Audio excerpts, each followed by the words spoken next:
Vijay sir இருக்கிற செட்டே வந்து கலகலப்பாக தான் சார் இருக்கும். என்றைக்குமே. அதாவது பெரியவன் சின்னவன். ஒரு நாள் வந்து கேப்டன் வந்து ஷூட்டிங்க்கு வராரு. ஓகே. அவர் எங்கே இருந்தோ வேறு ஷூட்டிங்கை முடிச்சுட்டு பரபரப்பாக வராரு. வராரு. ஜெய்சங்கர் வந்தோடனே வா விஜய் உட்காரு அப்படின்னாரு. இல்லைண்ணே மேக்கப். ஆடா அவனு ஒன்றும் தண்ணியே ஊற்றல அப்படின்னாரு. தண்ணி ஊற்றலையா? அவனை தரைக்கெல்லாம் தண்ணி ஊற்றிட்டு தானப்பா வேலையை ஆரம்பிப்பாங்க. இன்னும் தண்ணி லாரியே வரல, நீ உட்காரு, எப்படி நம்மளை விடிஞ்சுதான் அனுப்புவாங்க, காஃபி சாப்பிட்டு போகலாம். அந்த அளவுக்கு வந்து அவர் செட்டில் இருந்தாருனாலே ஒரு கலகலப்பாயிடும். ரெண்டாவது வந்து ஒரு இயக்குனருக்கெலாம் வந்து என்ன சொல்கிறது, அதாவது எந்த வகையிலுமே நமக்கு பயம் இருக்காது. ஓகே.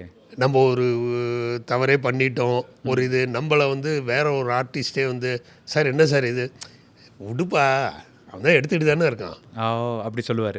அதாவது கமிட்மெண்ட் அப்படிங்கிறதுனா it's a commitment for commit பண்ணிட்டார்னா எந்த விதத்துலேயும் ஒரு சின்ன இது கூட அவர்கிட்டேருந்து நம்ம மாற்றங்களே இருக்காது.